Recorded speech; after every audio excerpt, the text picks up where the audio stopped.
La capital de El Salvador no fue fundada una, sino 3 veces. ¿Qué secretos yacen bajo la tierra de El Salvador? Para entender la capital que conocemos hoy, debemos viajar en el tiempo, a una era antes de la llegada de los españoles. Aquí, en lo que hoy es la zona central del país, existía el poderoso señorío de Cuscatlán, hogar del pueblo pipil. Eran una sociedad avanzada, con una economía basada en la agricultura, con maíz y cacao como pilares, y una jerarquía social bien definida que incluía guerreros, sacerdotes y gobernantes. Su organización era tan fuerte que, cuando los españoles llegaron, no encontraron un camino fácil. Al contrario, los guerreros de Cuscatlán resistieron con tal fuerza que la conquista se convirtió en una de las más difíciles de la región. Así que, quédate hasta el final. Aprendamos y redescubramos juntos esta nueva aventura, porque la historia no está solo en los libros, sino que vive en cada rincón de nuestra tierra. Únete a esta comunidad de conocimiento, donde tu curiosidad es nuestra mayor inspiración y tu apoyo es fundamental para seguir explorando. Imaginen la escena. Es 1524. El conquistador Pedro de Alvarado arriba al corazón del señorío de Cuscatlán. Sus hombres, endurecidos en 1000 batallas, esperan un enfrentamiento frontal, una carga épica. Pero no hay nadie. No hay un solo guerrero a la vista, ni una lanza que blandir. Los pipiles, en un acto de astucia militar brillante, simplemente se esfuman. Han abandonado su capital, llevándose la comida, los víveres, y dejando atrás una tierra vacía. Para los españoles, acostumbrados al combate directo, esto es una guerra de nervios. El silencio se convierte en su mayor enemigo. La frustración y el hambre se instalan en sus filas. Alvarado se encuentra en un desierto, sin un enemigo al que enfrentar, sin una victoria que reclamar. Esta guerra sin combate es lo que lo obliga a retirarse, pero el orgullo español no se rinde. 2 años después, en 1525, regresan. El plan ahora es diferente, es desesperado. Establecer un puesto de avanzada. Se funda una primera villa, pero no nos engañemos. No es una ciudad para vivir, sino un real de carácter militar. Es un campamento temporal, una cabeza de playa, con un puñado de soldados y sus aliados indígenas. Su propósito no es construir, sino resistir, pero no es suficiente. La resistencia pipil es implacable. Como un enjambre de avispas, atacan, desgastan y acosan sin piedad. La primera villa, construida en un suspiro, apenas dura un año antes de que la presión constante la borre del mapa, consumida por el tiempo y el olvido. La lección era dolorosamente clara. Para conquistar esta tierra, necesitarían algo más que fuerza bruta. Este primer asentamiento de 1525 se ubicó en la zona que hoy conocemos como Hacienda La Bermuda. El misterio de su nombre ha desconcertado a los historiadores por siglos, pero hoy las pistas nos revelan una historia fascinante. La respuesta está en la misma tierra y en un nombre. Una de las teorías más fuertes es que el nombre proviene de una hierba que abundaba en el lugar, la Panicum diffusum. Esta gramínea de crecimiento rápido es una especie invasora, conocida por su capacidad para extenderse y cubrir grandes áreas de terreno, formando una especie de denso tapiz de vegetación. Pertenece a una familia muy extensa y diversa de plantas que incluye cereales, bambú y pastos.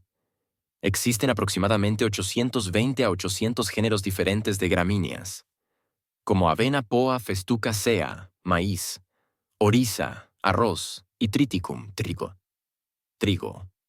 Es una hierba alta y robusta, con una apariencia que pudo haber llamado la atención de los conquistadores, acostumbrados a dar nombres de planta a los lugares que descubrían. Es cierto que la zona abundaba en una gramínea que los españoles de las Antillas llamaban Bermuda, pero el nombre quedó grabado para la posteridad gracias a un conquistador, Bartolomé Bermúdez.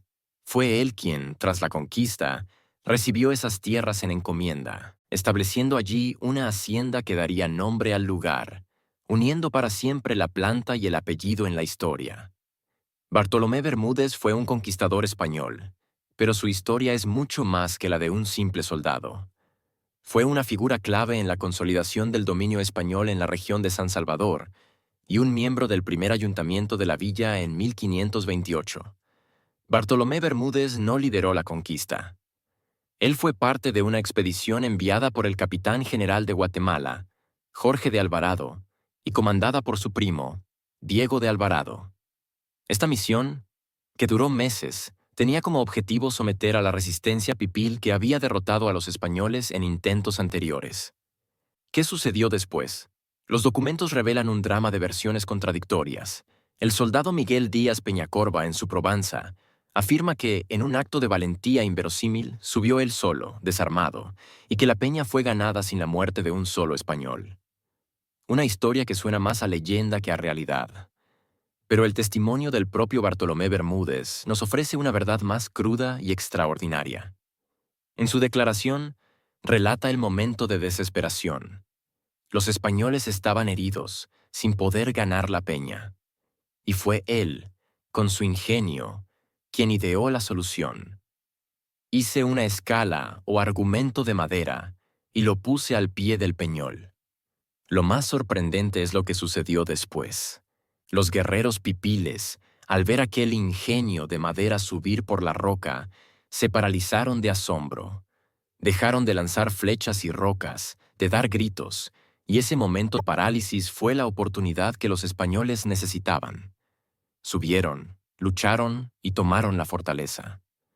Por esta acción, que no solo ganó una batalla, sino que salvó a toda su compañía, el rey Carlos V le otorgó un escudo de armas, con la imagen de la escalera y el peñón. Un tesoro que hoy, más de 400 años después, nos cuenta que en la conquista hubo más que solo fuerza bruta. Hubo ingenio y, quizás, la suerte de un hombre que decidió construir su propio camino hacia la victoria. La victoria que definió su papel ocurrió en la batalla del Peñón de Sinacantán. Después de que los españoles fueran repelidos en 2 ocasiones, Bermúdez ideó una estrategia que parece sacada de la leyenda. Construyó una escala o argumento de madera que permitió a los soldados escalar la fortificación natural. Los indígenas, asombrados por este ingenio, dejaron de luchar, lo que dio a los españoles la oportunidad de tomar el peñón.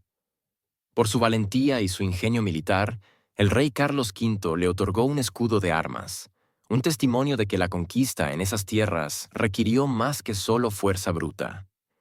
Después de años de batalla y la victoria en Sinacantán, la verdadera fundación de San Salvador no fue un acto de conquista, sino de organización. El 1 de abril de 1528, con la resistencia pipil quebrada, se funda finalmente la primera ciudad permanente. Ciudad Vieja. No era un simple campamento, sino una villa minuciosamente planificada al estilo español, con calles rectas, plazas y edificios para el gobierno. La organización de esta nueva sociedad comenzó de inmediato. El primo de Pedro de Alvarado, Diego de Alvarado, fue nombrado justicia mayor y teniente del capitán general. Bajo su mando, se constituyó el primer ayuntamiento, un consejo municipal que trazó el futuro de la villa. Sus primeros alcaldes fueron Juan de Salazar y Juan de Aguilar. Y en este grupo fundador encontramos a Bartolomé Bermúdez, quien, lejos de ser un simple soldado, asumió el importante cargo de tenedor de bienes de difuntos. Su trabajo era gestionar las propiedades de aquellos que morían, asegurando el orden y la continuidad. La villa estaba en manos de hombres que no solo sabían luchar, sino también gobernar. ¿Y qué papel tenían los indígenas en esta nueva ciudad? La respuesta es compleja y a menudo se ignora. Los hallazgos arqueológicos nos revelan una verdad fascinante. Ciudad Vieja era una mezcla de culturas. Por un lado, estaban los indígenas auxiliares guerreros tlaxcaltecas y mexicas que habían luchado junto a los españoles. Ellos vivían en su propio barrio, con sus propias costumbres, en una alianza forzada por la conquista. Por otro lado, estaba la población local pipil, que no vivía en la villa española, sino en los alrededores, sometida al sistema de encomienda obligada a trabajar y pagar tributo a los conquistadores. La ciudad era, en realidad, una compleja ciudadela medieval, donde españoles, aliados indígenas y nativos de Cuscatlán convivían en una tensa jerarquía. Pero el sueño de esta primera ciudad estaba condenado. Las crónicas nos cuentan que los pobladores se quejaban de la falta de espacio para el crecimiento y, peor aún, de las tierras estériles. El miedo a los temblores del cercano volcán era constante, una intuición que el tiempo validaría. En 1545, después de solo 17 años, la ciudad fue abandonada en silencio. Sus habitantes la desmantelaron, llevándose consigo la madera y la teja, dejando atrás solo los cimientos de piedra. Hoy, Ciudad Vieja es un mudo testigo de un pasado de sangre, barro e ingenio. Nos enseña que la historia no está solo en los libros, sino enterrada en la tierra que pisamos. Nos revela que los orígenes de nuestra capital no son un simple hecho, sino una saga de fracasos, estrategias y la tenacidad de aquellos que lucharon en un mundo al borde del cambio, sentando las bases de la nación que hoy somos. La historia de San Salvador no es un punto de llegada, sino un viaje épico.